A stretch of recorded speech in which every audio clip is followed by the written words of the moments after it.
Good evening जय हिंद सभी को। मेरी वॉइस आ रही है आप सभी को? बताएं। बताएं। जी sir, good good evening sir. Sir रोज कॉल आती है क्लास सेट होते होते। ओके। क्या हो रहा है? क्या हो रहा है? पर डे कॉल आती है। किसके लिए? ये ग्रुप का जो आपका ग्रुप ये बनाया मैंने है किया आपने, है कॉल, इस शिक्षा दरअसल सप्ताह मैं हम ही शुरू। कॉल करते हैं ताकि और लोग जो सो रहे हैं वो जग जाए ना। जैसे अच्छा मॉर्निंग में अच्छा। होता है, मॉर्निंग में सब लोग सो रहे होते हैं तो मेरी ड्यूटी रहती है जगाने की भी ना आप लोगों को। हाँ, चलिए। तो सबसे पहले देखते हैं कौन कौन लोग जुड़े हैं। अभी तीन ही लोग जुड़े हैं, सविता जी हैं, प्रिया जी है, स्निग्धा जी हैं। ठीक, चलिए। अभी कुछ लोग आए नहीं है। हाँ, अभी कुछ लोग आए, तब से स्टार्ट करते हैं। तो आज आपकी 29 है, ठीक है। 29 मार्च है। 29 मार्च में हम लोग इस शिक्षा संवाद समूह में आप सभी का स्वागत है। जितने लोग भी यहाँ पर हम लोग के साथ लाइव जुड़े हुए हैं या फिर जो रिकॉर्डेड वीडियो देखेंगे, उन लोगों के लिए यह क्लास बहुत महत्वपूर्ण है। क्योंकि जो आपकी 2020 आपकी राष्ट्रीय शिक्षा नीति आई है, वह उसके पहले कौन से आयोग या कौन सी शिक्षा नीति थी उसके बारे में ही हम लोग यहाँ पर डिस्कस कर रहे हैं। जिसमें एनटीए यूजीसी नेट के अकॉर्डिंग एजुकेशन सब्जेक्ट से रिलेटेड हम लोग यहाँ पर मैटर को पढ़ते हैं। ठीक, जिसमें यूनिट हम लोग कौन सी पढ़ रहे हैं? यूनिट सेकेंड है। सेकेंड में एजुकेशनल हिस्ट्री को पढ़ रहे हैं। ठीक, एजुकेशनल हिस्ट्री को पढ़ रहे हैं। एजुकेशनल हिस्ट्री में हम लोगों ने जहां से पढ़ना स्टार्ट किया था वो था आपका हमारा भारत जब आजाद होता है। आजाद होने के बाद सबसे पहले वो उच्च स्तरीय शिक्षा पर ध्यान दिया जाता है, जो कि विश्वविद्यालय शिक्षा आयोग कहलाता है, जिसको हम राधा कृष्णन आयोग के नाम से भी जानते हैं। और इसकी स्थापना 1948 में होती है। फिर इसके बाद हम लोगों का जो आगे दौर बीतता जाता है, तो उसमें समीक्षाएं या बहुत सी चीजें देखी जाती हैं कि विश्वविद्यालय स्तर पे तो काम किया गया, लेकिन माध्यमिक स्तर पर जो है कम काम किया है। तो माध्यमिक स्तर के लिए जो है डॉक्टर लक्ष्मण स्वामी मुदालियर की अध्यक्षता में माध्यमिक शिक्षा आयोग, सेकेंडरी एजुकेशन कमीशन की स्थापना, माध्यमिक शिक्षा आयोग की स्थापना करते, जिसमें हम लोग सबसे पहली बार त्रिभाषा को पढ़ते हैं। पढ़ने का मतलब सुझाव उसमें हम लोगों को देखने को मिलता है। ठीक है, जब वहां पे सुझाव देखने को मिलता है तो वहीं पर काफी समान चीजें हम लोग को देखने को मिलती है। उसके बाद जो है हम लोग को 1964 से 66 ईस्वी में, जिसको भारतीय शिक्षा का गीता भी कहा जाता है। अगर आयोगों की बात करें, आयोगों में शिक्षा की जो गीता कहलाती है वो कोठारी कमीशन के द्वारा ही रहती है, जिसमें अनेक प्रकार के जो है अनुशंसाएं करी गई, सुझाव दिए गए, प्रत्यावेदन दिए गए। और इसको आधार बना के जब भारत की पहली शिक्षा नीति हम लोगों के सामने आती है तो वह होती है राष्ट्रीय शिक्षा नीति 1968। उसमें बहुत महत्वपूर्ण चीजें दी जाती हैं। उसमें राष्ट्रीय शिक्षा नीति जो होती है, जिसमें सभी जो अभी तक चीजों को सब लोगों ने सुझाव दिए, उन सुझावों पर विचार विमर्श करके जो है इंदिरा गांधी के समय उस विचार विमर्श के आधार पे ये देखा जाता है जितने सुझाव दिए गए कौन कौन से सुझावों को लागू किया जाता है। तो इनमें जो सुझाव लागू किए जाते हैं, सबसे प्रमुख रूप में त्रिभाषा सूत्र है आपका।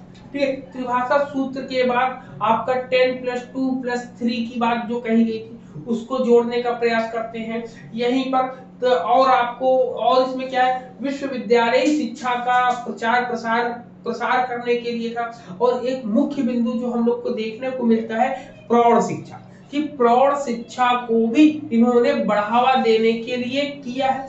जबकि प्रौढ़ शिक्षा वास्तविक रूप में 2 अक्टूबर 1978 में हम लोगों को देखने को मिलता है, लेकिन इसकी बात पहले से ही धीरे धीरे चलती है। अगर पूछा जाए थोड़ा सा पीछे, तो 1929 में जब हरटॉग समिति बनती है तो हरटॉग समिति में भी उसको हम लोग देखने को मिलता है। ठीक, तो आज हम लोग डिस्कस कर रहे हैं 1986 नेशनल एजुकेशन पॉलिसी। ठीक है, नेशनल एजुकेशन पॉलिसी, जिसमें हम लोगों ने देखा कि 1986 की जो स्थापना की बात हम लोगों ने करी थी, उसमें काफी कहानियों के बारे में हम लोगों को देखने को मिला था, पढ़ने को मिला था।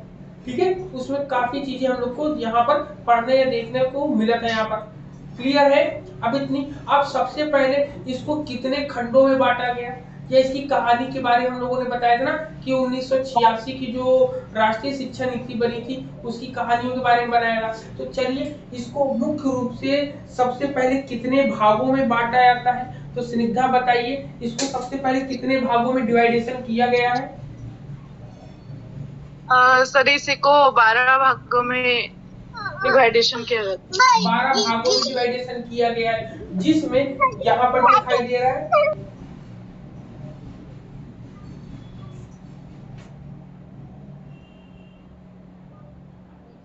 ठीक है, जिसमें सबसे पहले भाग 1 पार्ट 1 में या खंड 1 में हम लोग बात करते हैं, जिसमें सबसे पहले भाग 1 में जब हम लोग जाते हैं तो भाग 1 में या प्रथम अध्याय में सबसे पहले हमको क्या देखने को मिलता है।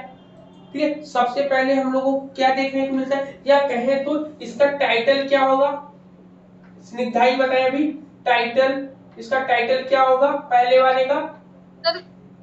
Sir introduction. हाँ, नाम जिसका लिया जाए केवल वही बोलेंगे। सर आपने दीपाली कहा ना तो हमने बोल दिया। अच्छा, स्निग्धा जी को मैंने नाम लिया था। स्निग्धा जी आप बताएं।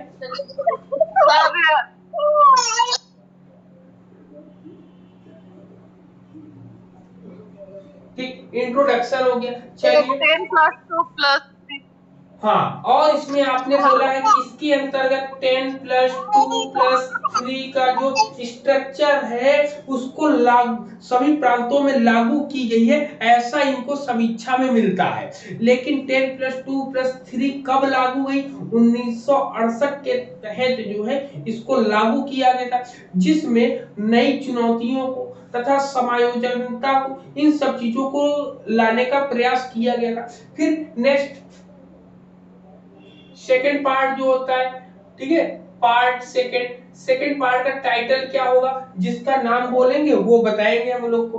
ठीक है, नेहा सेकंड टाइटल का नाम बताओ, पार्ट सेकंड है उस टाइटल का नाम बताइए। सर शिक्षा का सार, शिक्षा का सार तथा भूमिका, the essence and role of education. हाँ जी सर। ठीक, बोलते हैं द इसेंस, ठीक है, the essence and role of education. Role of education. ठीक है, एजुकेशन। ठीक, क्या होता है इसको, शिक्षा का सार तथा भूमिका। अब इसमें केवल अभी नेहा बताएंगी हमको कि इसमें क्या बातें कही गई थी मुख्य रूप से, जो आपको याद हो बताओ। सर इसमें स्वीकारा गया था भौतिक एवं आध्यात्मिक विकास की बुनियाद है। हाँ, मतलब कुल मिला के ओवरऑल डेवलपमेंट की बात करते हैं, शिक्षा सभी के लिए शिक्षा को बात बोला गया है। हाँ, एक लाइन इसमें बोली गई थी जो एग्जाम में पूछी जाती है। सर हाँ, बोला गया था कि शिक्षा वास्तव में एक उत्तम निवेश है, इन्वेस्टमेंट है। ठीक है, बेस्ट इन्वेस्टमेंट है आपका, इसमें इन्वेस्टमेंट की बात बोलते हैं लोग। चलो ठीक है, अब तीसरा पॉइंट देखिए, तीसरा पॉइंट किसके क्षेत्र के अंतर्गत आता है। तीसरे पॉइंट की ओर जब हम पढ़ते हैं तो तीसरे पॉइंट में हम लोग को काफी चीजें देखने को मिलती हैं। ठीक है, तीसरे पॉइंट में हम लोगों को काफी चीजें देखने को मिलेंगी। अब तीसरे भाग का नाम बताएंगे, यहाँ पर जिसका नाम हम लेंगे वही बताएगा। ठीक है, देखते हैं किसका नाम आता है।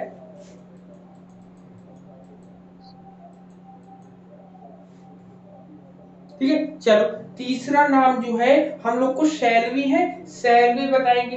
पार्ट 3 भाग 3 में क्या है इनका टाइटल, हिंदी में ही बताओ चाहे इंग्लिश में बताओ, शैलवी बताओ। सर वो कल क्लास मैंने आधी ली थी ना तो थोड़ा काम था, तो उसके बाद दोबारा क्लास नहीं करी क्या आपने?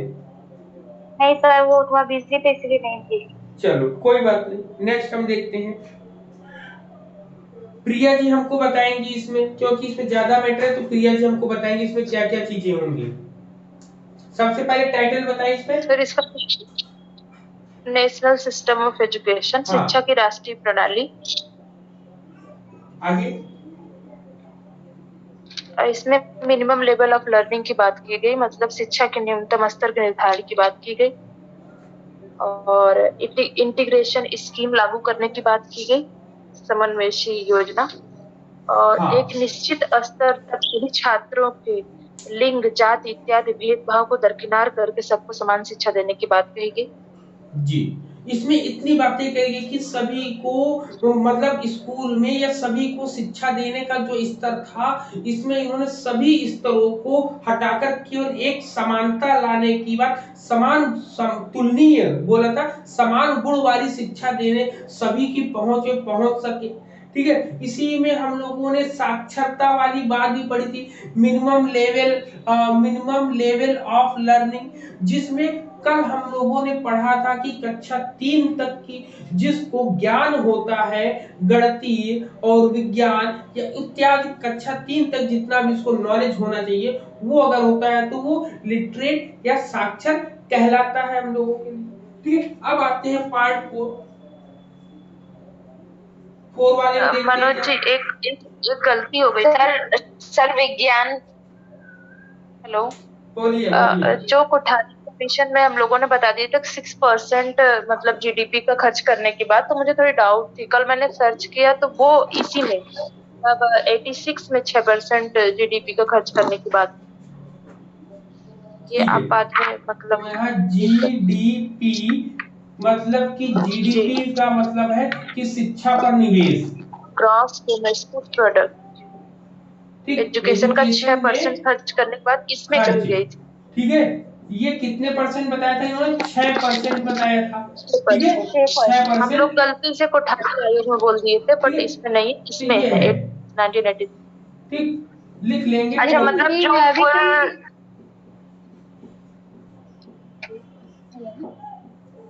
हेलो, हाँ बोलिए। हाँ देवराज, मैं भी कई कोठारी कमीशन में लेके थे जीडीपी। नहीं, मैं फोटो खींच के आपको सेंड कर दूंगी। उसमें है कि मैंने कल पढ़ा क्योंकि मुझे कंफ्यूजन था, तो मैं 2 जगह देखी तो वहां कंट्रडिक्शन हुआ, लेकिन जब ऑथेंटिक एक बुक है मेरे पास तो उसको देखा तो उसमें एकदम स्पष्ट लिखा हुआ है कि अब तक तो इससे नीचे होता रहा, लेकिन राजीव गांधी जी का सख्त आदेश था कि शिक्षा मजबूत होनी चाहिए, क्योंकि ये निवेश है भविष्य के प्रति, भविष्य की दिशा में किया गया निवेश है, इसलिए कम से कम जीडीपी का 6% इसमें लगाना चाहिए।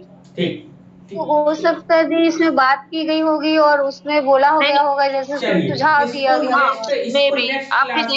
इसको नेक्स्ट क्लास में विथ प्रूफ के साथ हम लोग बात करेंगे ना, इसमें हम लोग नेक्स्ट क्लास में विथ प्रूफ के साथ हम बात करेंगे। सबसे पहले अब सविता जी हम लोग को बताएंगी कि चौथा जो पार्ट है उसका टाइटल क्या है। तो इसका टाइटल है एजुकेशन फॉर इक्वलिटी, समानता के लिए शिक्षा।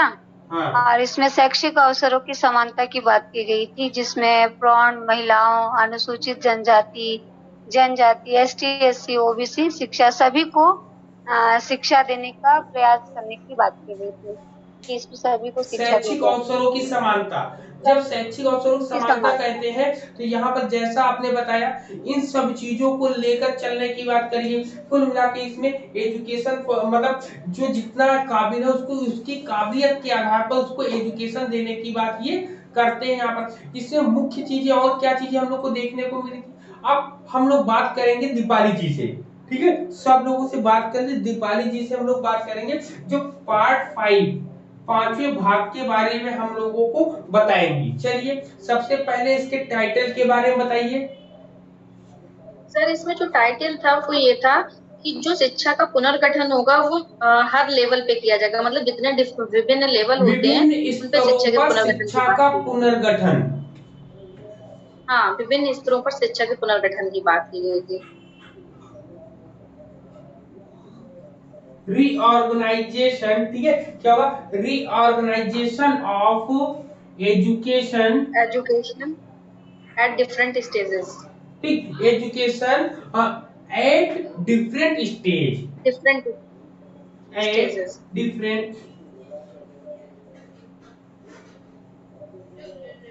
स्टेज। अब इसमें अब आप इसके अंतर्गत बताइए क्या क्या बातें करी गई हैं। सर इसमें एक तो ईसीसी की बात करी गई थी। ईसीसी का मतलब है कि जो है वो अर्ली चाइल्डहुड केयर और एजुकेशन भी कही गई थी। मतलब ये बोला गया था कि जो पूर्व प्राथमिक लेवल है उसमें शिशुओं को पोषण की बात कही गई थी कि उनको जो है उनके प्री मल प्राइमरी न्यूट्रिशन में, न हो, इसलिए उनको अच्छा न्यूट्रिशन दिया हाँ जाए। प्री फिर प्राइमरी कहा चाइल्ड गया केयर की कि बात करी गई। प्राइमरी में, हाँ सर प्राइमरी लेवल में एक्टिविटी उनको कराई जाए, मतलब लर्निंग बाय डूइंग करके चीजों को, जैसे ब्लॉक्स हो गए इनके थ्रू उनको मतलब कि इंटरेस्ट अगर के इसमें अकॉर्डिंग याद रखेंगे, इंटरेस्ट के अकॉर्डिंग प्राइमरी में, ठीक है। फिर सेकेंडरी में, इंटरेस्ट, फिर सेकेंडरी में जो है Navodaya Vidyalaya pace setting school के बारे में बोला गया था हाँ कि मिनिमम 3 या 5 किलोमीटर की दूरी पर माध्यमिक हाँ, विद्यालय बनाया जाए, गति निर्धारक जो होते हैं। पेस सेटिंग स्कूल, 5 नहीं था, पेस सेटिंग 1 स्कूल to की बात, 3 था। ठीक है। और एक सर पॉइंट और उसके बताया बाद था इसमें, और फिर बताइए। सर पर ओपन यूनिवर्सिटीज पर बल दिया गया हाँ था, ओपन जैसे यूनिवर्सिटीज यू पर बल दिया गया। दिया गया था। और सर ग्रामीण विश्वविद्यालय की भी बात करी गई थी। हाँ यूनिवर्सिटी और ग्रामीण विद्यालय, ठीक। तो इतने पॉइंट्स कल हम लोगों ने डिस्कस कर लिए थे, 5 पॉइंट कल हम लोगों ने डिस्कस कर लिए थे। और मैं भी आप सभी के माइंड में भी ये रिकैप हो गए होंगे कि कल हम लोगों ने क्या पढ़ा था। लेकिन उससे पहले एक विशेष बात ये है कि आप लोग क्वेश्चन पेपर वाली क्लास नहीं ज्वाइन करते हैं, ऐसा क्या है उसमें? नहीं सर, एक्चुअली क्या आपने 5:15 कहा था, मैंने चेक किया था उस टाइम, फिर कुछ काम में व्यस्त हो गया, मुझे लगा आज होगा नहीं। अब मोबाइल ऑन नहीं किया, जब आप क्लास ओवर हो गया तब ऑन किया। और लोग ऐसे बताओ, दीपाली है, नेहा और है। फिलहाल वैसे भी ना सर, सर हम मेरा यूनिवर्सिटी से शाम का 6 टाइम बजे हैं। सर यूनिवर्सिटी से 6 बजे हैं तो मेरा वो सर छूट ही गया सब। अच्छा अब जैसे कल भी नहीं कर पाएंगे मनोज जी, क्योंकि कल 5:15 तक तो बोर्ड पेपर ही है। अच्छा अच्छा, चलिए। और नेहा बताओ, नेहा का क्या प्रॉब्लम है, सर बताओ। वो घर पे कुछ काम था, ध्यान ही नहीं दिए सर। अच्छा चलो, लेकिन ध्यान दिया करो ना कि कोर्स, क्योंकि हम चाहे जितना मैटर पढ़ा ले कुछ भी कर ले, लेकिन एनटीए का जो रुतबा है, उनका रुतबा है अप्लाइड क्वेश्चन पूछने का। तो अप्लाइड क्वेश्चन जब हम लोग क्वेश्चन को सॉल्व करेंगे तो उनकी कड़ियों को पकड़ने का तरीका सीखते हैं। जैसे आज एक अनुमान आया था, अनुमान के स्टेप, तो एक बार नहीं 2 बार पूछे, तो इससे ये लगता है अनुमान से मतलब इन्फ्रेंस जो है आपका, वहां से काफी ढेर सारे क्वेश्चन पूछे जाते हैं। मतलब 2 ही अगर आप पढ़ लोगे तो उन्हीं 2 से ही घूम फिर के क्वेश्चन आएगा आपका, ठीक। एक प्रत्यक्ष प्रमाण है और एक अनुमान प्रमाण है, और उसी में हेतु साध्य साध्य, मतलब जितना अगर मैंने पढ़ाया है पिछले 3-4 दिनों में फर्स्ट पेपर के लिए, अगर उतना आप कंप्लीट कंटिन्यू अगर आपके पास उसका बना हुआ है मैटर, तो आप किसी भी क्वेश्चन को बैठकर सॉल्व करेंगे तो ऑटोमेटिक वो सॉल्व हो जाएगा ना। तो इस चीज को ध्यान रखना कि हम लोग कंटिन्यूटी में क्वेश्चन पेपर नहीं सॉल्व करेंगे तो मैटर पढ़ने का कोई मतलब नहीं बनेगा, ठीक। तो चलिए। हाँ सर, एक क्वेश्चन था। जी सर, सर जानबूझ के नहीं किए, लेकिन वो ध्यान ही नहीं दिया। एक क्वेश्चन था ना सर, यज्ञ दत्त वाला, हाँ जिसमें हम लोग अर्थापत्ति बोलते हैं, तो उस समय देखिए इंग्लिश नाम अगर नहीं पता होता तो हम लोग नहीं टिक कर पाते, क्योंकि उसमें अर्थपत्ति कहीं दिख ही नहीं रहा था। इम्प्लीमेंटेशन कुछ था, अर्थ साध्य कुछ था, इम्प्लीमेंटेशन, ऐसा वो आंसर उसका था। हाँ सर, ऐसे कुछ था, तो इसलिए इंग्लिश नाम भी हमको पता होना चाहिए। अगर नहीं इसीलिए पता हमने होता तो वो प्रयास वाला किया कि क्वेश्चन नहीं दोनों कर पाते। भाषाओं में आपसे हम बात करें ना, और आप भी हमसे हाँ दोनों बताए भाषाओं थे। में ही समझे, हम्म। ठीक। अब चलते यही तो हैं हम लोग यही याद किए थे। जी सर। अब हम लोग चलते हैं भाग 6 की तरफ। भाग 6 में क्या कहा गया है कि किसी की भी अगर क्लास आपकी छूट जाती है तो आप पिछला क्लास जरूर आप देखा करिए, क्योंकि कहीं ना कहीं हर क्लास आपके लिए इंपॉर्टेंट है। समय निकालकर थोड़ा स्पीड बढ़ाकर आप जरूर देखें। तो सबसे पहले छठा भाग जो होता है, छठवें भाग का शीर्षक क्या होता है, सबसे पहले तो यही होगा हम लोगों में। सबसे पहले शीर्षक इसका क्या होता है, तो किसी को पता हो तो बताओ, नहीं तो मैं बताता हूँ। इसमें है तकनीकी तथा प्रबंधन शिक्षा। क्या है? तकनीकी, तकनीकी तथा प्रबंधन शिक्षा। ठीक है, तो हम लोग क्या बोले, टेक्नोलॉजी एंड मैनेजमेंट एजुकेशन। क्या बोलेंगे, टेक्नोलॉजी एंड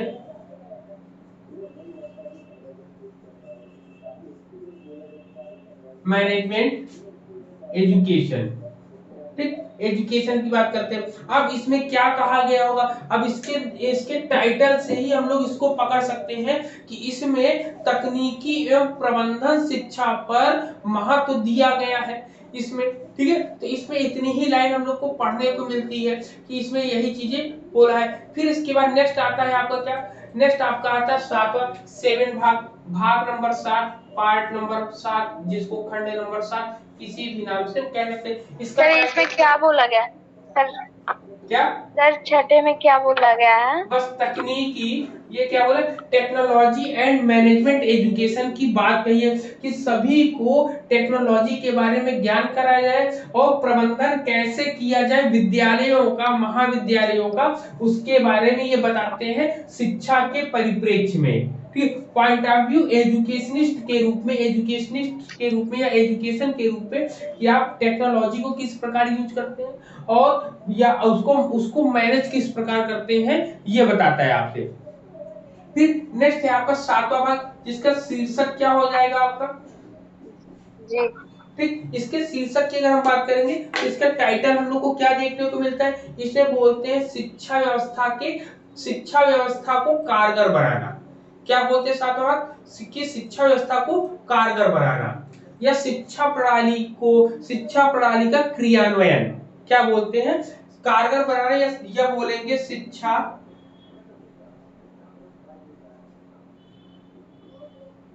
प्रणाली का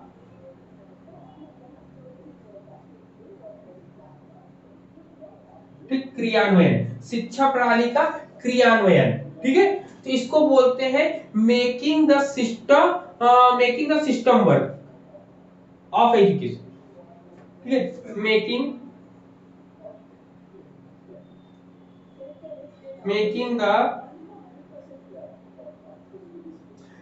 द सिस्टम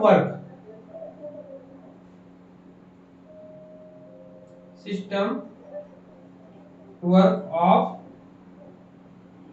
एजुकेशन। ठीक है, यहां पर ये है। अब देखिए शिक्षा प्रणाली का क्रियान्वयन, इसमें क्या बोला गया, इसमें बोला गया शिक्षा के प्रशासनिक तंत्र को सक्रिय बनाना है। क्या बोला है, शिक्षा का जो प्रशासनिक तंत्र है उसको सक्रिय बनाने का काम करते हैं। ये क्या कह रहे हैं कि जब कभी भी कोई भी काम इसमें किया जाएगा, इसमें क्या बोला गया कि शिक्षा के प्रशासनिक जितने भी तंत्र हैं उसमें शिक्षक की जवाबदेही तथा शिक्षार्थियों के कर्तव्यों पर बल दिया गया है। किस पे, शिक्षक की जवाबदेही पर, कि टीचर उसमें जवाब देगा कि बालक को आपने पढ़ाया तो क्या पढ़ाया, यदि फेल होता है तो कैसे होता है, क्यों होता है, और वहीं पर शिक्षक के साथ साथ ये इसमें जो है स्टूडेंट के बारे में भी बोला गया है कि स्टूडेंट्स के क्या कर्तव्य होते हैं, क्या चीजें होती है, उसके बारे में बताने का प्रयास करते हैं। इसमें ये पॉइंट जरूर याद रखना है कि सातवां भाग जो है, क्योंकि सातवां छठवां भाग में दोनों में बोला गया, इसमें बोला गया है मैनेजमेंट करने के लिए, जबकि इसमें बोला गया सिस्टम वर्क के लिए, कि कोई भी वर्क किया जाएगा वह एक सिस्टमेटिक वे में किया जाए, जिसमें सबसे पहले एक टीचर की जवाबदेही होगी, कि उनकी निश्चित जवाबदेही होगी कि विद्यालय में क्या चल रहा है, कौन से बच्चे को क्या प्रोग्रेस हो रही है, इन सब के, और साथ ही साथ स्टूडेंट्स के भी उनके प्रिंसिपल्स बताए कि स्टूडेंट्स के क्या प्रिंसिपल्स होने चाहिए, कि उनको कैसे वर्क करना चाहिए, इन सब पर जोर दिया गया। मतलब कुल मिलाकर ये कह सकते हैं कि कौन सा ऐसा खंड है, कौन सा ऐसा पार्ट है जिसमें स्टूडेंट और टीचर दोनों के लिए ही बताया गया है। ठीक है, तो यहाँ पर ये पॉइंट आप लोग को क्लियर, 7 नंबर। फिर क्या आते हैं हम लोग 8 नंबर में, कि 8 नंबर में क्या बात करी गई है। 8 नंबर में यहाँ पर आते हैं, ठीक, पार्ट 8 टाइटल क्या हो जाएगा, ठीक, टाइटल में देखते हैं तो इसमें कहते हैं कि जो आपका सात और आठवां भाग होता है, आठवें भाग में बोलता है शिक्षा के पाठ्यक्रम तथा प्रक्रिया का नवीनीकरण। ठीक है, क्या होता है इसमें? आठवां भाग में कह रहा है आपसे रीओरिएंटेशन की बात। क्या बोला इसमें? फिर रीओरिएंटेशन की बात कही, शिक्षक विषय वस्तु प्रक्रिया को नया मोड़ देना, फिर नया करना। हाँ, नया मोड़ नवीनीकरण देना। करना। ये दो तरीकों से हम इसको बोल सकते हैं कि शिक्षा की विषय वस्तु और प्रक्रिया को नया मोड़ देना। ठीक, दोनों पॉइंट को लिख सकते हैं हम लोग। सबसे पहला क्या बोला है? शिक्षा के पाठ्यक्रम, ठीक है, शिक्षा के पाठ्यक्रम तथा प्रक्रिया का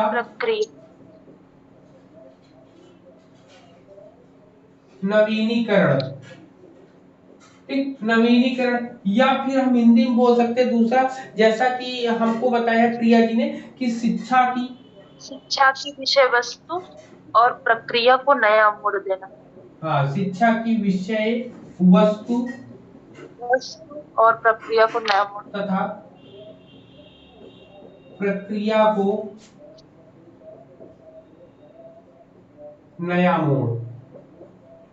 ठीक, नया मोड़ देना होता है। अगर इसको बोलते हैं तो इंग्लिश में क्या बोलेंगे?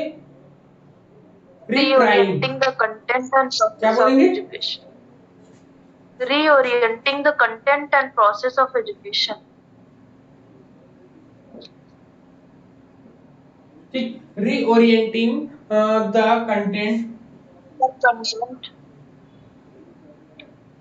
reorienting the content and process of education। and process of education। हम सबको ये सब बीएड में पढ़ाया गया था। ठीक, प्रोसेस ऑफ एजुकेशन। इसमें बात क्या कही गई थी? इसमें आठवें भाग में, तो आठवें भाग में कहा गया था कि शिक्षा की, इसमें जो है सांस्कृतिक मूल्यों, भारतीय भाषाओं, स्वास्थ्यवर्धक क्रियाओं एवं खेल कूद पर अधिक बल दिया गया है। किस पर अधिक बल दिया गया है? इसमें खेल कूद पर जो है अधिक बल दिया गया है मुख्य रूप से। ठीक है ना? किस पर? इसमें हाँ बोले। नई चीजें जोड़ी गई। हाँ, इसमें नई चीजें जोड़ी। हाँ, इसमें नई चीजें जैसे जो जोड़ने की बात कहते हैं। कहा गया कि बच्चों की शिक्षा को परिवेश से जोड़िए, वहाँ की संस्कृति से जोड़िए, उनके संस्कृति के कुछ मूल्य होगा, उनकी अपनी कुछ देसी भाषाएं होंगी, उस हिसाब से उनके पुस्तक और पुस्तकालय होने चाहिए, और उनका माध्यम शैक्षिक प्रौद्योगिकी से जोड़िए, और फिर वहाँ के जो स्थानीय लोग, उनका कार्य अनुभव लीजिए और उनके पर्यावरण से जोड़ते हुए विज्ञान, शिक्षण और खेल और शारीरिक शिक्षा में युवकों को भूमिका को लेकर उनका मतलब पूरा डिजाइन कीजिए। कुल मिलाके इसमें बोला गया है कि कल्चरल वैल्यूज के बारे में इन्होंने डेवलप करने के लिए बोला है,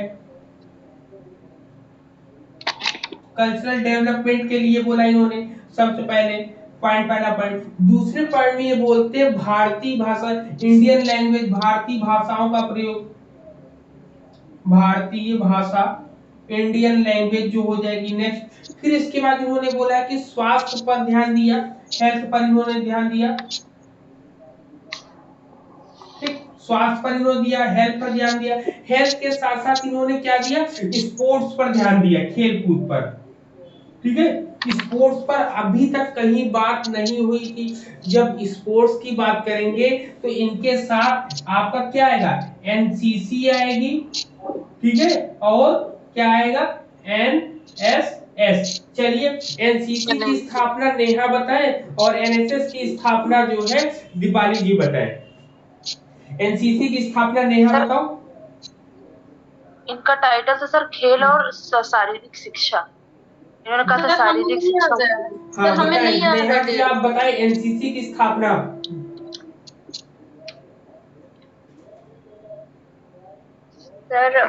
सर एनसीसी की स्थापना 1948 में हुई थी।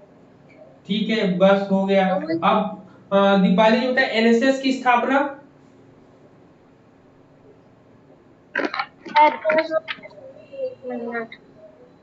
सर 1969 में हुआ था। दीपाली जी आप बताओ। 1969 में। श्योर हो? बताओ।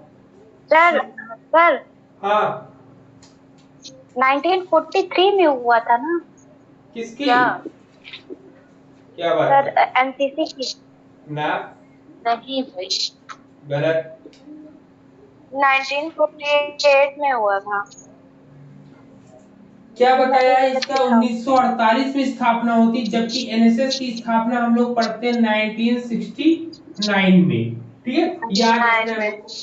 ठीक है, तो ये इतनी चीजें थी जो कि जिसमें बोला कि विषय वस्तु मतलब कंटेंट एंड प्रोसेस के बारे में बोलते हैं, जिसमें कल्चरल डेवलपमेंट के लिए बोलते हैं, इंडियन लैंग्वेज को डेवलप करने के लिए बोलते हैं, हेल्थ के लिए बोलते हैं। जब हेल्थ के लिए बोलते हैं तो इसमें स्पोर्ट्स आएगा, स्पोर्ट्स आएगा तो उसमें एनसीसी और एनएसएस आएगा।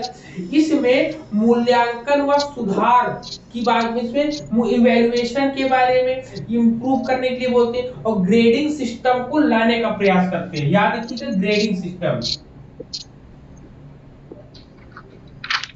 ग्रेडिंग सिस्टम की बात करते हैं। इसके पहले ये भी नहीं कहा गया। हाँ बोले सर ये जो स्पोर्ट्स लिखा है उसके ऊपर क्या लिखा है आपने? स्पोर्ट्स के ऊपर स्वास्थ्य लिखा है, हेल्थ लिखा है आपका। अच्छा, हेल्थ। Okay sir. ठीक, इंडियन लैंग्वेज है आपका, ये इंडियन लैंग्वेज है आपकी। ठीक, इन सबको डेवलप करने के लिए और ग्रेडिंग सिस्टम इवैल्यूएशन के लिए बोला, साथ में ग्रेडिंग सिस्टम के लिए भी ये बोलता है हम लोगों को। क्लियर है पॉइंट इतने? ठीक है ना? जी सर। अब आते हैं 9 नंबर। हाँ इतनी चीजें क्लियर हो गई, इसको साफ करें फिर 9 नंबर पे चलते हैं। सर ये ग्रेडिंग सिस्टम जो 10th वगैरह के लिए आती है वही ना? ग्रेडिंग में होता है कि आपको जैसे 20 से मतलब मान लो कि 20 से 100 मतलब 1 से 50 तक का ग्रेड देते हैं। फिर जो है 51 से आपका 70 तक का ग्रेड देते हैं। तो ऐसे ग्रेडिंग सिस्टम वो अपने अकॉर्डिंग बनाते हैं ना, तो वो ग्रेडिंग सिस्टम के लिए बताए उन्होंने। जी सर। ठीक, अब चलिए हाँ सर वो मान।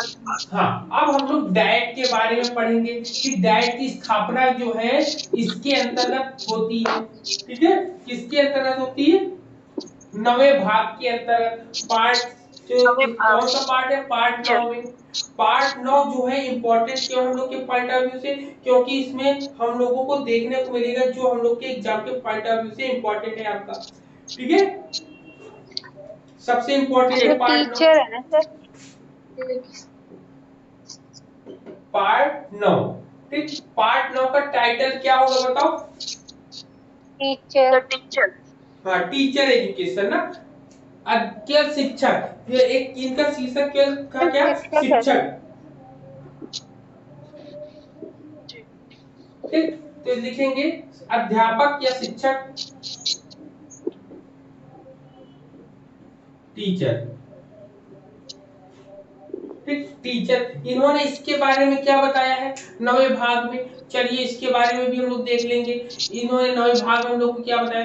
9वें भाग में ये कहते हैं कि इसमें शिक्षक के महत्व, याद रखिए इसमें शिक्षक के महत्व, वेतन तथा शिक्षक प्रशिक्षण की बात कही गई। मतलब इसमें पॉइंट लिखेंगे टीचर इंपॉर्टेंस, टीचर के इंपॉर्टेंस के बारे में बताया, इंपॉर्टेंस के बारे में बताते हैं। दूसरे पॉइंट में बोलते हैं इनके क्या वेतन को क्या बोलते हैं? सैलरी के बारे में बताया गया, सैलरी के बारे में बताया गया। फिर इसके बाद इसमें और क्या बताया?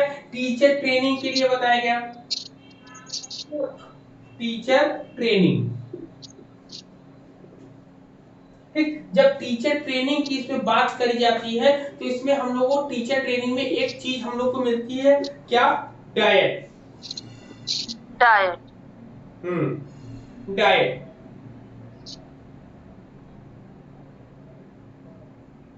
इसी में सर ये सीआरटी भी बहुत सक्रिय हुई थी।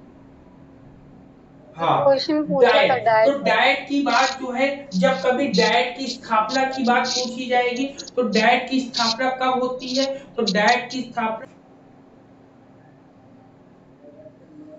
जी सर। हेलो। हाँ, अब हम लोग क्या पढ़ रहे थे, डाइट। तो डाइट का फुल फॉर्म क्या होता है?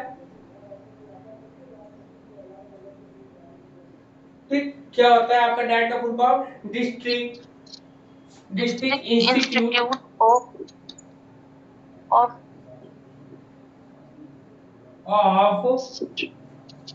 District institute of education. Sir ये अलग से पॉइंट बनेगा या फिर टीचर ट्रेनिंग में ही है? नहीं, ये जो है टीचर ट्रेनिंग नहीं, ये पूरा का पूरा भाग 9 में आएगा ना। भाग 9 में बोलते हैं कि टीचरों की इंपॉर्टेंस की बात बोली, सैलरी की बात बोली, टीचर ट्रेनिंग की बात बोली। अगर आप कह सकते हो टीचर ट्रेनिंग के अंतर्गत आएगा, नहीं तो इसकी ये अलग से अपनी पूरी बात बताएगा। डिस्ट्रिक्ट इंस्टीट्यूट ऑफ एजुकेशन, ठीक है, एजुकेशन एंड ट्रेनिंग एंड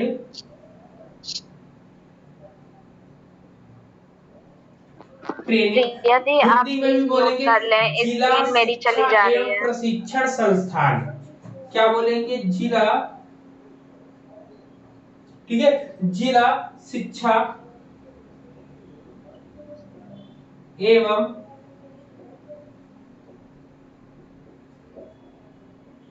प्रशिक्षण संस्थान। इसी में हम लोग को MLL मिला, ECCE मिला, इसी में हम लोग को डाइट मिल रहा है। ठीक है, डाइट का काम क्या होता है?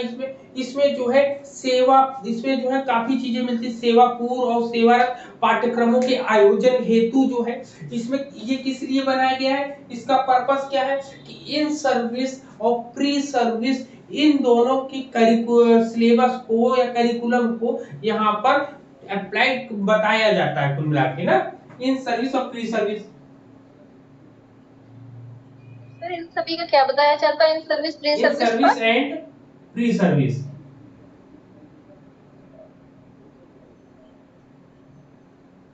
प्री सर्विस टीचर ट्रेनिंग जो होती है यहाँ पर दिया जाता है ना, इसमें उनके पाठ्यक्रमों को बताया जाता है कि कैसे आपको करना है, कैसे नहीं करना है। तो इसका मेन पर्पस था, पर्पस आप लिख ले सकते हैं। ठीक, मेन पर्पस आपको पढ़ने को मिलता है ये। ठीक, यहाँ पर ये पॉइंट है, तो ये पॉइंट जरूर नोट करेंगे क्योंकि एग्जाम में यही क्वेश्चन डाइट वाले आते हैं आपके, जो कि टीचर एजुकेशन से रिलेटेड है आपका। क्लियर हुआ इतना पॉइंट? बताओ सर। बोले सर मुझे कुछ दिखाई नहीं दे रहा इसमें। और सर सभी हम को ये सब पूछना कस है तक हो रहा है। और सभी को दिख रहा है? हाँ, और हाँ हाँ सर बिल्कुल देखिए। बोले नेटवर्क आपका इशू होगा मैडम, चलिए बोलिए, आपका नहीं खुद बोलिए। का नेटवर्क इशू होगा। Okay okay. सर हम ये पूछ रहे थे कि इसमें सिर्फ मतलब ट्रेनिंग दी जाती है डाइट में, और कोई इसका काम नहीं होता है? नहीं, इसमें केवल ट्रेनिंग दी जाती है। ट्रेनिंग के पॉइंट ऑफ व्यू से बनाया गया कि जिला स्तर पर जो है इन सर्विस और फ्री सर्विस जो टीचर होते हैं उनको प्रशिक्षण दिया जाता है, ट्रेनिंग दी जाती है। ठीक, मूल्यांकन के लिए भी तो डाइट जाते हैं सर, मूल्यांकन वगैरह करना रहता है ना डीएलएड वालों का, तो वहीं पे बुलाते हैं हम लोग को। अब वो एक सर बेसिक वाले जितने भी टीचर रहते हैं इनके पाठ्यक्रम का निर्धारण, बोले हाँ बेसिक जितने भी टीचर हैं उनके लिए पाठ्यक्रम का निर्धारण का क्लास चलाना, in service pre service teacher को ओरिएंटेशन रिफ्रेशर कोर्स चलाना, इनका सीमैट की सहायता से ये एससीईआरटी के थ्रू ये लोग सब कंडक्ट करते हैं। कंडक्ट करते हैं। ठीक, चलिए अब और ये बात मूल्यांकन भी होता है? हाँ बच्चों का पेपर मूल्यांकन का मतलब ये मूल्यांकन भी होता होता है है कि बच्चों की इसमें? कॉपियां चेक करानी है, तो टीचर जहां अधिक से अधिक अवेलेबल हो जाए तो यहाँ पे ट्रेंड होते हैं टीचर सभी कामों के लिए, तो इसलिए इनकी इनका हेल्प ले लिया जाता है। अब वही 10वां भाग जो होता है, 10वां भाग होता है शिक्षा का प्रबंध। किसका प्रबंध होता है? शिक्षा का प्रबंध होता है। मतलब इसको बोलते हैं द मैनेजमेंट ऑफ एजुकेशन। ठीक, the management of education, the management of education, ठीक है, जिसको हम लोग बोलते हैं शिक्षा का प्रबंधन। क्या बोलते हैं, शिक्षा का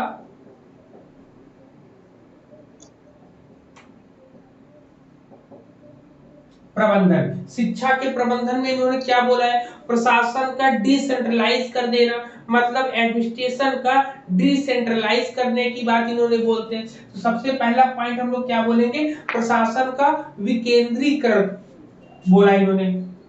क्या, प्रशासन का विकेंद्रीकरण। सर शैक्षिक प्रशासन का, पूरा प्रशासन नहीं। हाँ, वो शिक्षा के परिप्रेक्ष्य में हम लोग बात करें ना, तो शैक्षिक प्रशासन का विकेंद्रीकरण माना विकेंद्रीकरण और डिसेंट्रलाइजेशन ना एडमिनिस्ट्रेशन का। जी, अब केंद्र के बजाय राज्य स्तर पर, जिला, स्थानीय स्तर पर शैक्षिक निकाय और स्वयं सहायता प्राप्त संस्थाएं सब मिलकर काम करें। सर विकेंद्रीकरण मतलब ये होता है ना कि सबको ज्वाइंट करना, कि अलग अलग करना, सबके कार्यों का बंटवारा हो। सभी कार्यों का बंटवारा करना, अलग अलग। विकिरण होता है ना, देखिए कैसे पकड़ना है। विकिरण होता है ना, विकिरण का मतलब होता है फैलाव, वैसे ही विकेंद्रीकरण का मतलब होता है फैलाव। ठीक, एक काम को कोई एक नहीं सर, ऐसे भी पकड़ सेंट्रलाइज, सकते हैं। देखिए इंग्लिश में सेंट्रलाइज और सर इसमें बड़ा डिसेंट्रलाइज से पढ़ना। कंफ्यूजन रहता है। जी जी जी, सही। विकेंद्रीकरण मतलब केंद्र में, वहाँ केंद्र से कोई पूरा देख रहा है, और विकेंद्रीकरण बिना केंद्र के, ऐसे समझ लीजिए। विकेंद्रीकरण बिना केंद्र के, कई लोग मिलके कर रहे हैं, तब एक केंद्र वाला नहीं कर रहा है, टोटल कई जगह बांट के काम। ठीक, यहाँ पर इतनी चीजें हो गई यहाँ पर। हाँ, फिर इसमें कहते हैं इनका इनका जो है टाइटल क्या था, टाइटल तो हम लोगों ने पढ़ा ही नहीं। इससे पहले वाले में टाइटल क्या था, टीचर था। लेकिन 10वीं वाले में टाइटल क्या बनेगा, 10वीं वाले का टाइटल क्या बनेगा, यही बनेगा जो लिखा है आपका, द मैनेजमेंट ऑफ एजुकेशन। ठीक है, सर दिया तो है शिक्षा का प्रबंधन। ठीक, इसमें प्रशासन का विकेंद्रीकरण बोलते हैं। फिर नेक्स्ट में बोलते हैं राष्ट्रीय स्तर पर भारतीय शिक्षा सेवा। जो अभी हम लोगों ने शिक्षा सेवा पढ़ी थी ना, इन्होंने बोला, देखिए पॉइंट इसमें एकदम क्लियर कर रहे हैं, राष्ट्रीय स्तर पर, राज्य स्तर पर, जिले स्तर पर, तीनों स्तरों पर ये बोलते हैं। मतलब कि नेशनल के बाद स्टेट, स्टेट पर डिस्ट्रिक्ट। ठीक, नेशनल बाद डिस्ट्रिक्ट, जिसको बोलते हैं राष्ट्रीय स्तर पर, राष्ट्रीय स्तर पर हो जाएगा, राज्य स्तर पर हो जाएगा आपका, फिर आ जाएगा आपका जिला स्तर पर। ठीक, ये 3 पॉइंट है आपका। अब इसमें क्या बोला गया इन्होंने, इन्होंने भारतीय शिक्षा सेवा इन्होंने बोली, जो राष्ट्रीय स्तर पर है भारतीय शिक्षा सेवा, इंडियन क्या बोलेंगे, इंडियन या इंडियन एजुकेशन सर्विस, क्या बोलेंगे, Indian IES sir, Indian education service. Education, ठीक है, इंडियन एजुकेशन सर अखिल सर्विस, भारतीय जी, IED जिसको अखिल बोलते भारतीय हैं, सेवा के हिंदी रूप में में लिख लीजिए भारतीय सेवा। अच्छा शिक्षा सेवा होता है।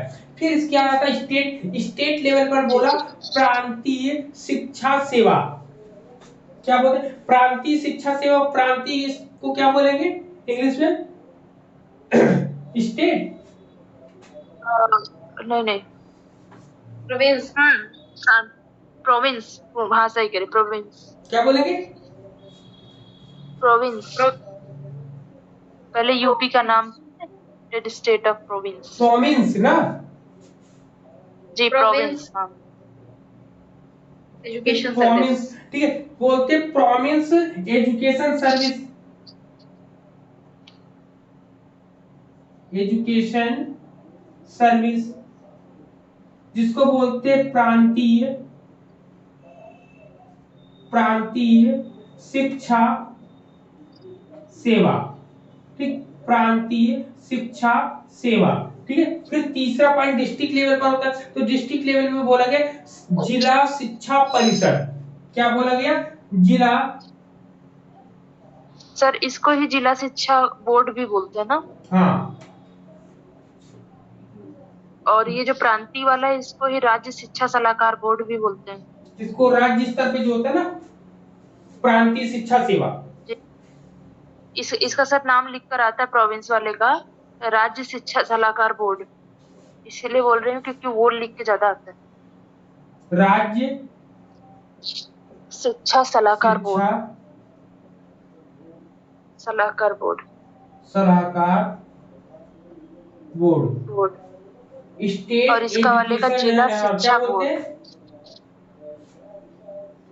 हाँ, इंग्लिश में, state education advisory board. Education advisory board. हाँ, हाँ, एडवाइजरी बोर्ड है। स्टेट एजुकेशन, हाँ, state state education education advisory board होता है। जबकि जिला ये आपका डिस्ट्रिक्ट एजुकेशन आपका परिषद जो होता है ना, उसको बोलते हैं। परिषद को क्या बोलेंगे इंग्लिश में? ऑर्गेनाइजेशन। परिषद, ऑर्गेनाइजेशन ही बोलेंगे ना, परिषद क्या बोलेंगे? यूनियन क्या? काउंसिल, काउंसिल, काउंसिल, काउंसिल सही है। काउंसिल बोलते हैं ना।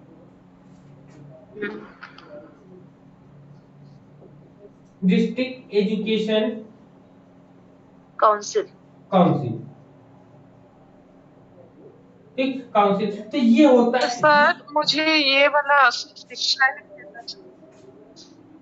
कोई स्क्रीनशॉट भेज देगा मुझे? क्या चीज? ठीक ठीक, उनको दिख नहीं रहा है, अच्छा। कह रहे हैं कि स्क्रीनशॉट भेज दो। हाँ, ग्रुप में डाल।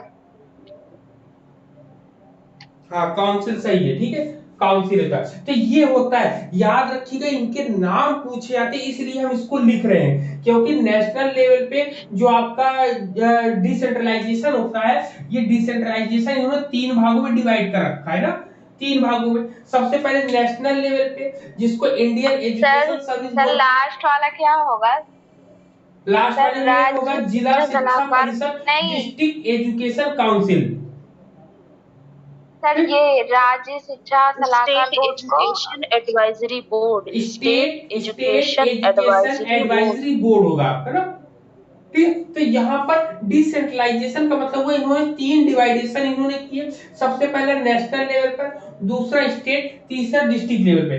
नेशनल लेवल पे जो है एजुकेशन, वो Indian education system, Indian education service बोलते हैं, जिसको आईईडी के नाम से जानते हैं। फिर सेकंड होता है कि प्रोमाइंस एजुकेशन सर्विस, जिसको प्रांतीय शिक्षा सेवा हम बोलते हैं। और तीसरा होता है जिला शिक्षा परिषद, डिस्ट्रिक्ट एजुकेशन काउंसिल।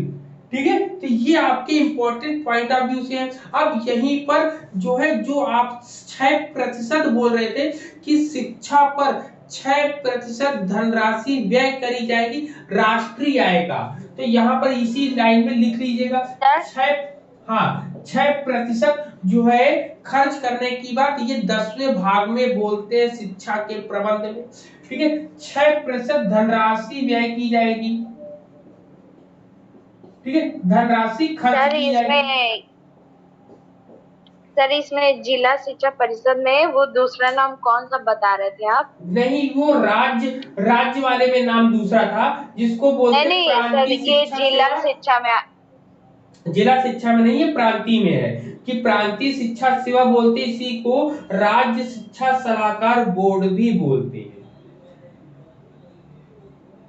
वो जिले वाले में पूछ रहे हैं, जिला शिक्षा बोर्ड भी था ना, वही जिला शिक्षा में यही था कि डिस्ट्रिक्ट एजुकेशन काउंसिल ही था, इसका कोई दूसरा और नाम नहीं था। ठीक है, गठन करी। लेकिन यहीं पर जब इतनी चीजें बता दी गई, तो इन्होंने बोला कि शिक्षा पर 6% धनराशि व्यय करना होगा राष्ट्रीय आय का।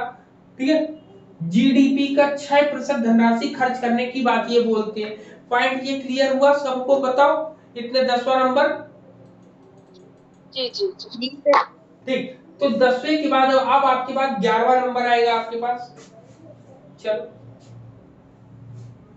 सर रुक जाइए, स्क्रीनशॉट ले ले। चल जान लीजिए, बाद में ले लीजिएगा जब वीडियो आपके पास पहुंच जाएगा तब। हाँ, मैं भी नहीं ले पाई तब तक। चलिए हाँ सर उठाए तो। चलिए, अब हम लोग चलते हैं, 10 हो गए, 10 के बाद 11वें नंबर पर आते हैं, पार्ट 11। पार्ट 11 में जब हम लोग जाते हैं तो पार्ट 11 का होता है संसाधन व समीक्षा। क्या होता है संसाधन व समीक्षा? संसाधन व समीक्षा, ठीक है, जिसको बोलते हैं रिसोर्सेस एंड रिव्यूज। हाँ, रिसोर्सेस एंड रिव्यूज।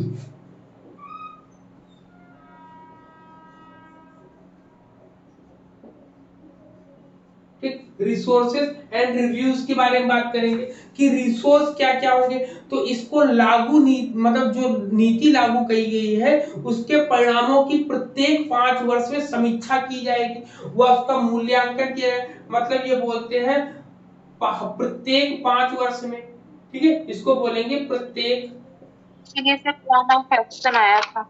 हाँ, प्रत्येक 5 वर्ष में क्या बोला, प्रत्येक 5 वर्ष में समीक्षा करी जाएगी जो भी शिक्षा नीति बनेगी उसके लिए, ठीक है। इससे रिलेटेड असिस्टेंट प्रोफेसर में क्वेश्चन आया था हम लोगों को ना, क्वेश्चन आया था जब 86 में बनी है तो इसके बाद कब बनेगी बताओ? 86, 87, 88, 89, 90, 90 में भी एक कमेटी बनती, ये एक आयोग बनता है। तो हम प्रत्येक 5 वर्ष में इन्होंने क्या बताया कि समीक्षा करना होगा और मूल्यांकन भी किया जाएगा। ये इसमें बताते हैं 11वें पॉइंट में, ठीक है। अब आता है इसके बाद, अब इसमें क्या क्या समीक्षा करेंगे कि 6% जो बोला गया है राष्ट्रीय शिक्षा मतलब जीडीपी का 6%, क्या वो सही ढंग से खर्च हो पाया? क्या ये जितनी बॉडीज बनी है ये तीनों सही तरीके से वर्क कर रही है कि नहीं कर रही है? और भी जितने भी एस्पेक्ट इनके होते हैं और भी चीजों को ये डिस्क्राइब करके बताते हैं यहाँ पे। अब 12वां भाग क्या होता है? पार्ट 12वां भाग क्या होता है? 12वें भाग में बोलते हैं भविष्य, ठीक है, क्या बोलते हैं? फ्यूचर, भावी स्वस्थ भविष्य, मतलब कुल मिला के फ्यूचर के बारे में पूछते हैं। फ्यूचर, तो इन्होंने फ्यूचर में 100% साक्षरता लक्ष्यों को प्राप्त करने की बात कही है, ठीक है। क्या किया? 100% साक्षरता पाने की बात कही है कि कम से कम सभी लोगों को अंगूठा छाप ना हो, वो इतना वो पढ़ लिख ले, ऐसा इन्होंने बताया है पार्ट 12 में। 100% बोलेंगे, 100% मतलब 100% लिटरेट की बात करते हैं, साक्षरता की बात करते हैं। तो ये आपके 12 के 12 पॉइंट थे आपके सामने। क्लियर हुए पॉइंट इतने? बताओ सब लोग। Yes sir. मतलब सर इसमें लक्ष्य स्पष्ट किया गया ना कि 100% साक्षरता को प्राप्त करके हम विश्व के सर्वोत्तम लोगों में से जाने जाएं, भारत को शिरोमणि बनाने की बात कही। हाँ, अब भविष्य के बारे में अजम्पशन दिया गया। बिल्कुल। अब इसमें जो कहा गया है कि इस राष्ट्रीय शिक्षा नीति में जो कि 1986 को मई में प्रकाशित की गई और मई में प्रकाशित करने के बाद इसको 1986 में नवंबर में इसमें काम करने के लिए शुरू कर दिया। मतलब कि 86 में मई में तो इसको लागू कर दिया और इसके बाद नवंबर में इसके लिए प्रोग्राम ऑफ एक्शन कार्य योजना का क्या इन्होंने प्रस्ताव रख दिया, प्रस्ताव रखा। इसके प्रमुख निम्न बिंदु थे कि मतलब जिसको राममूर्ति समिति कहते हैं कि 1900 यहाँ पर जब ये बताते हैं, इसी के बाद ये 1990 ईस्वी में क्या बनती है? राममूर्ति समिति, ठीक, राममूर्ति समिति को बनाते हैं और उसमें अनेक प्रकार की चीजों को जोड़ते हैं। राममूर्ति समिति क्या करती है? सबसे पहले प्राथमिक शिक्षा को सर्वसुलभ बनाने के लिए 1 किलोमीटर की दूरी में प्राथमिक स्कूल और 3 किलोमीटर की दूरी में उच्च प्राथमिक स्कूल खोले जाए। ये बोला है भाई। उन्होंने देखा कि चल विद्यालय, अभी देखिए ऐसा नहीं था, अब चल विद्यालय की तो बात या गति विद्यालय की तो बात हम लोगों ने करी, लेकिन जब राम मूर्ति समिति 1990 में बनी तो उसने प्रोग्राम ऑफ एक्शन के नाम से भी हम लोग जानते हैं, 92 और 90 दोनों में मिलता है। तो राम मूर्ति समिति ने क्या बताया कि 1 किलोमीटर की दूरी पर कौन सा विद्यालय बनेगा, 1 किलोमीटर की दूरी पर प्राथमिक स्कूल, प्राइमरी स्कूल बनेगा, और 3 किलोमीटर की दूरी पर हायर प्राइमरी स्कूल बनेगा, हाई प्राइमरी स्कूल बनेगा। ठीक है, तो ये 2 पॉइंट हम लोगों को बताते हैं, पहला क्लियर। फिर इसके बाद बताते हैं कि प्राथमिक स्कूलों की दशा सुधारने के लिए ऑपरेशन ब्लैक बोर्ड की बात कही गई। ठीक, नोट कर लें सर। हाँ नोट कर, अच्छा इसको इतना ले लो, स्क्रीन फिर इसका लिखा नोट कर देते ना, पहले इतना इसका स्क्रीनशॉट लो तो साफ करके फिर लिखते जाए पॉइंट बाय पॉइंट। सर होगा क्या, सर क्या आप बोले 1 किलोमीटर पे अभी सब लिखाते हैं, पहले स्क्रीनशॉट ले लो उसको, उसके बाद सर हमने इतना लिखा है कि 1 किलोमीटर पे प्राथमिक स्कूल और 3 किलोमीटर पे हाई स्कूल की बात की गई। हाई स्कूल नहीं है, जूनियर है। कहाँ मिडिल स्कूल जो होते हैं 6 से 8। हाई स्कूल नहीं, हमने बोला उच्च प्राथमिक, प्राइमरी उच्च प्राथमिक बोला ना। अच्छा, जूनियर स्कूल जो होते हैं 3 किलोमीटर पर और प्राइमरी 1 किलोमीटर के रेंज में। अब देखिए जब 1986 में बनी तो उसी समय राजीव गांधी जी ने क्या कहा कि भाई हमने बोल तो दिया 5 साल में समीक्षा करने के लिए, तो उन्होंने 5 साल की समीक्षा करने के लिए नवंबर में ही इसके प्रोग्राम ऑफ एक्शन की बात बोल दी कि भाई इस पर काम शुरू कर दिया है। तब जो है राम मूर्ति समिति बनती है, राम मूर्ति समिति। ठीक, राम मूर्ति समिति कब बनती है, 1990 में। ठीक, 90 में बनती है। इसने अपनी चीजों को निकालना शुरू किया, तो इन्होंने सबसे पहले पॉइंट में बताया, क्या बताया कि प्राथमिक शिक्षा को सर्वसुलभ बनाने के, मतलब प्राइमरी एजुकेशन को इजी वे में लेने के लिए कि सब लोग इसके लिए तैयार हो जाए, तो 1 किलोमीटर की दूरी में, 1 किलोमीटर की दूरी में कैसे स्कूल खोलने की बात करी, प्राइमरी स्कूल की। प्राइमरी स्कूल की बात बोली इन्होंने, स्कूल की बात बोलते, जबकि 3 किलोमीटर की रेंज में इन्होंने कैसा बोला है कि हायर प्राइमरी स्कूल की बात ये बोलते हैं आप। ठीक है, प्राइमरी प्राथमिक शिक्षा है, ये उच्च प्राथमिक शिक्षा है, उच्च प्राथमिक शिक्षा, जबकि ये प्राथमिक शिक्षा हो जाएगी, प्राथमिक शिक्षा। तो प्राथमिक शिक्षा के लिए 1 किलोमीटर, उच्च प्राथमिक शिक्षा के लिए 2 किलोमीटर की बात करी। फिर इसके बाद इन्होंने क्या बोलते हैं नेक्स्ट पॉइंट में, नेक्स्ट पॉइंट में ये बोलते हैं कि प्राथमिक, इसमें बोलते हैं कि प्राथमिक शिक्षा, जो प्राथमिक स्कूलों की दशा है उसको सुधारने के लिए इन्होंने ऑपरेशन ब्लैक बोर्ड, याद रखिएगा, ऑपरेशन ब्लैक बोर्ड,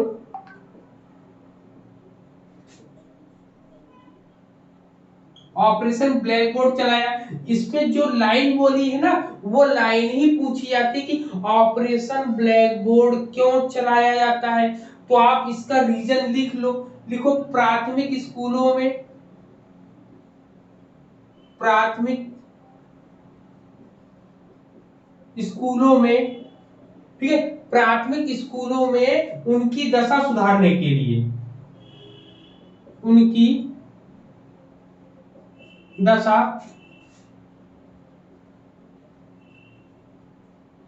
सुधारने के लिए, ठीक, उनकी दशा को सुधारने के लिए बोलते हैं यहाँ पर। क्लियर है इतने पॉइंट यहाँ पर, क्योंकि एग्जाम में यही क्वेश्चन पूछा था कि ऑपरेशन ब्लैक बोर्ड का मेन पर्पस क्या होता है। ठीक है, इसके अंतर्गत और क्या बताते हैं कि ऑपरेशन ब्लैक बोर्ड में क्या क्या चीजें, न्यूनतम चीजें क्या होनी चाहिए, ये पॉइंट बताते हैं। तो चलिए 1 बाय 1 हम लोग इसके पॉइंट को भी पढ़ेंगे। इन्होंने क्या क्या बात की, इन्होंने कहा कि इसके अंतर्गत प्राथमिक विद्यालयों की न्यूनतम जो आवश्यकताएं होती हैं, क्या क्या बताई इन्होंने? सबसे पहले बताया कि 2 कमरों का भवन हो, मतलब 2 हॉल हो, मतलब 2 कमरे हो, क्या हो, 2 कमरे हो, मतलब 2 हॉल की बात बोलते हैं, 2 हॉल हो। फिर सेकंड पॉइंट पे क्या बोलते हैं? सेकंड पॉइंट में बोलते हैं फर्नीचर हो, क्या हो आपकी, फर्नीचर, फर्नीचर हो। फर्नीचर के साथ साथ और क्या बोलते हैं? शिक्षण सामग्री हो आपकी, शिक्षण सामग्री हो। फिर नेक्स्ट क्या बोलते हैं? शिक्षण सामग्री के साथ साथ पुस्तकालय हो आपका,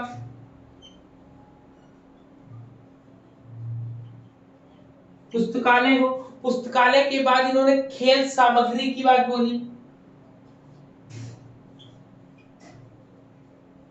तो महिला शिक्षिका की भी बात बोली थी सर। हाँ, शिक्षण महिला शिक्षिका की बात भी बताते हैं, इसमें ये हो गया। और इन्होंने और पॉइंट देखिए क्या क्या बताई इन्हें, इसमें इसी के साथ इसको जोड़ेंगे ना, इसी के साथ इसमें जोड़ेंगे, जिसमें इन्होंने अभी हम लोगों को बताया कि इसमें बता रहे कि जो शिक्षकों के लिए इन्होंने कम से कम 2 शिक्षकों की पूर्ति की बात कही, 2 शिक्षक के लिए 2 शिक्षक अनिवार्य, ठीक है, 2 शिक्षक अनिवार्य हो। क्लियर है? बताओ। जी जी सर। ना, अब इसी में हम लोगों को पढ़ने को मिलेगा, अभी तक याद रखिएगा, गति 1986 तक हम लोग को गति निर्धारक स्कूल पढ़ने को मिला है। कभी भी मत लगा के आइएगा कि 1986 में नवोदय विद्यालय की स्थापना की बात कही गई, बल्कि उसको कहा गया गति निर्धारक, पेस सेटिंग स्कूल उसको कहा गया। अब उसी के आधार पर नवोदय विद्यालय की स्थापना की बात कहते हैं। ये लाइन लिख लो कि गति निर्धारक स्कूल के आधार पर नवोदय विद्यालय की स्थापना की बात किसने कहा? तो आचार्य राममूर्ति समिति ने कहा है, जो कि 1990 में आई। तो मतलब ये आप लिख लेंगे, गति निर्धारक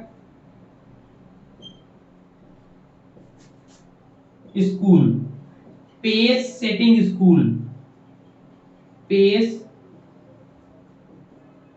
सेटिंग स्कूल के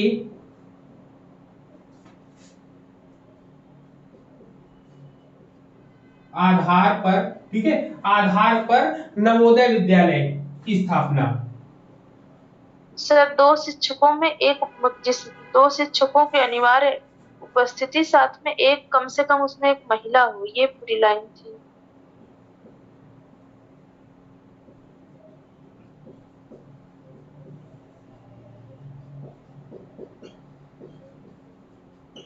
ठीक, लिख दिया, एक महिला शिक्षिका, ठीक है। अब यहाँ कह रहे हैं गति निर्धारक स्कूल के आधार पर नवोदय विद्यालय, नवोदय विद्यालय की स्थापना, स्थापना के लिए बोला इन्होंने, ठीक है। यहीं पर इग्नू के विस्तार एवं नए मुक्त विश्वविद्यालय की स्थापना के कार्यक्रमों की बात यहाँ पर कहते हैं। यहाँ पर किसकी? इग्नू के विस्तार की बात कहते हैं। यहाँ पे पॉइंट करेंगे, इग्नू के, ये क्वेश्चन नहीं आता है, इग्नू के विस्तार की बात, ठीक, इग्नू के विस्तार के साथ साथ इन्होंने ये बोला। फिर इन्होंने केंद्रीय ग्रामीण संस्थान परिषद के गठन की बात कही, फिर अखिल भारतीय तकनीकी शिक्षा परिषद की बात कही इन्होंने, ठीक है। इतने ढेर सारे नाम हम लोगों को यहाँ पे पढ़ने को मिलते हैं यहाँ पर, ठीक है। किसकी किसकी बात कर रहे हैं? सर फिर सर आपने 9वां 10वां पॉइंट क्या बोला? किसकी? सर 9 था ना, केंद्रीय, इग्नू के बाद केंद्रीय। हाँ, लिखिए, लिखवा देते हैं ना, लिखवा देते, परेशानी हो, लिखिए केंद्रीय ग्रामीण संस्थान परिषद, क्या लिखेंगे? केंद्रीय ग्रामीण संस्थान परिषद की स्थापना की बात बोली। दूसरा इन्होंने बोला है कि अखिल भारतीय तकनीकी शिक्षा परिषद, अखिल भारतीय, ठीक है, अखिल भारतीय तकनीकी, ऑल इंडिया टेक्निकल एजुकेशन, हाँ, शिक्षा,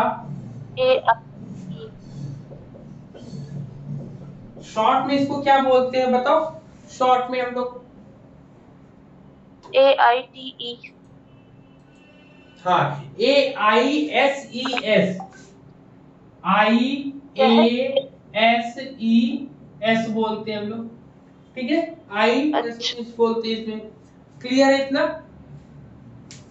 क्या हुआ इसका मतलब सर?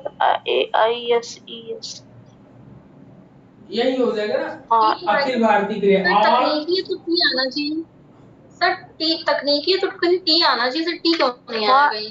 AITE जानती थी मैं, टी आना चाहिए क्योंकि तकनीकी TE all India technical education यही था। जस्ट सेकंड,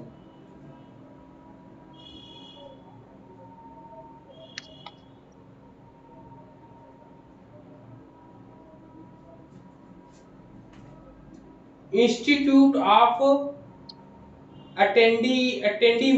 अटेंडीमेंटो सोशियो एजुकेटो डू स्पेशल के बता रहा मुझे से, ये तो नहीं है उसका। चलो बता दीजिए। तो इसका कुल मिला के ऑल, आप जो बता रहे हो all India, all India AITEC, ठीक है, all India technology education council, ठीक है, ये बनेगा आपका, ठीक है। इतनी चीजें हम लोगों को यहाँ पर देखने को मिलती है यहाँ पर। सर ये काउंसिल वाला तो ऐसे लिखा रहता है AICTE all India council of technical education, AICTE ना, CTE, हाँ, all India council of technical education, ठीक है, नहीं सी लास्ट में नहीं, हाँ हाँ ठीक है, अब सही ये हो जाएगा आपका क्लियर है। इतने पॉइंट यहाँ पर, ये पॉइंट यहाँ पर बोले जाते हैं। फिर साथ ही में इसके साथ और भी चीजें क्या बोली जाती है, और भी इसमें बोलते हैं कि कक्षा 10 तथा कक्षा 12 के अंत में सतत मूल्यांकन एवं ग्रेड प्रणाली की बात बोली गई इन्होंने। फिर इन्होंने बोला कि प्रत्येक जिलों में जिला शिक्षा या प्रशिक्षण संस्थान जिसको डाइट स्थापित करके कुछ अच्छे कॉलेजों में शिक्षा कॉलेज की स्थापना की बात कही कि विकसित करें। CTES की बात इन्होंने बोला, CTES,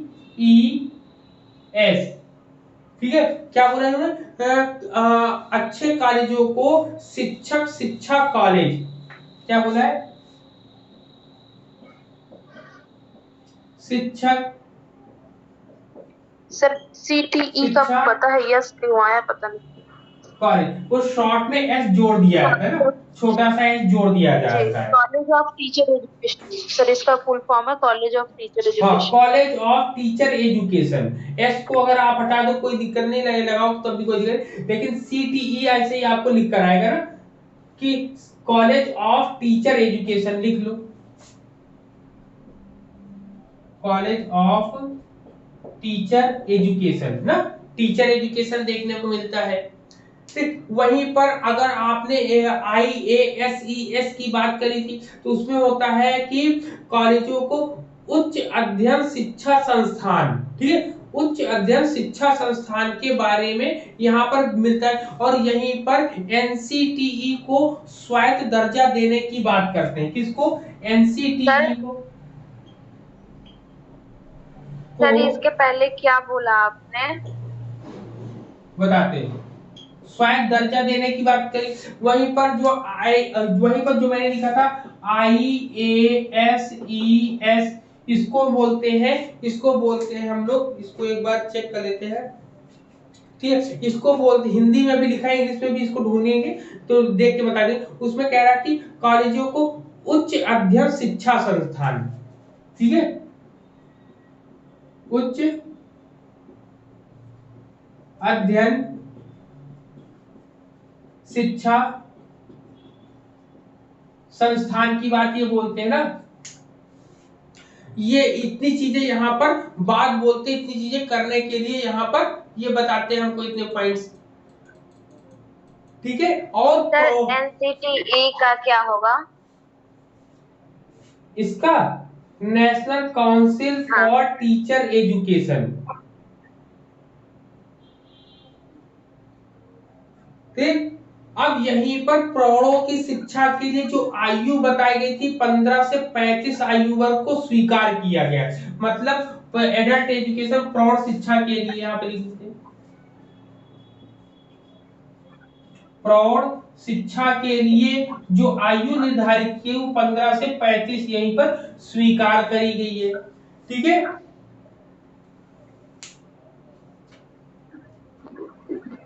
इतने पॉइंट्स हम लोग को यहाँ पर देखने को मिल जाते हैं यहाँ पर, ठीक है ना। इतने पॉइंट्स हम लोगों ने देख लिया।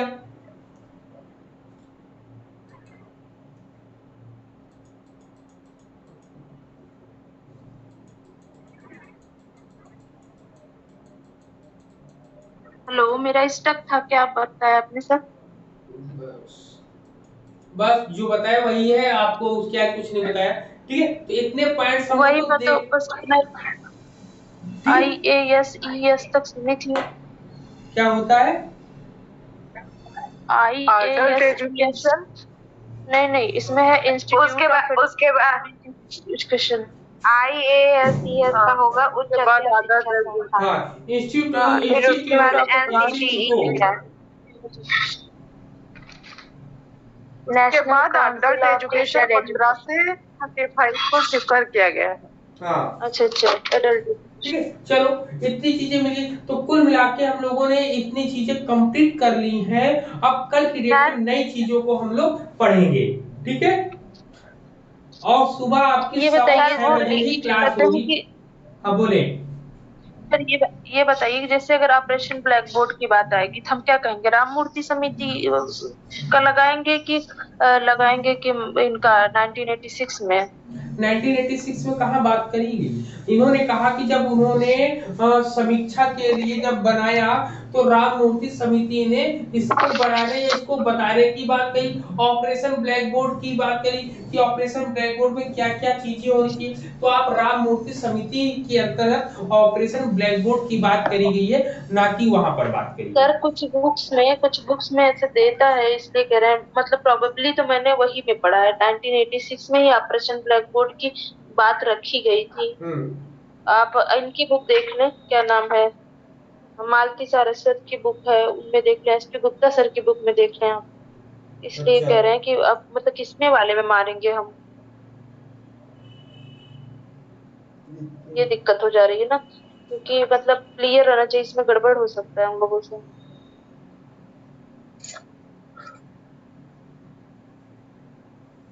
अगर ऑपरेशन ब्लैक बोर्ड अभी की तक बात तो करी गई है उसमें, लेकिन मुख्य रूप से इसमें जो है पूरा का पूरा 90 में ही देखने को मिलेगा हम लोगों को ना, कि वास्तविक रूप में जो इसके क्राइटेरिया है, क्राइटेरिया को नहीं पूरा सर, जैसे क्वेश्चन तो मोस्टली यही आता है, क्वेश्चन तो मोस्टली ऐसे ही क्वेरी होते हैं कि मतलब कि ऑपरेशन ब्लैक बोर्ड का सुझाव किसने दिया, हमेशा सुझाव वाले ही क्वेश्चन आते हैं।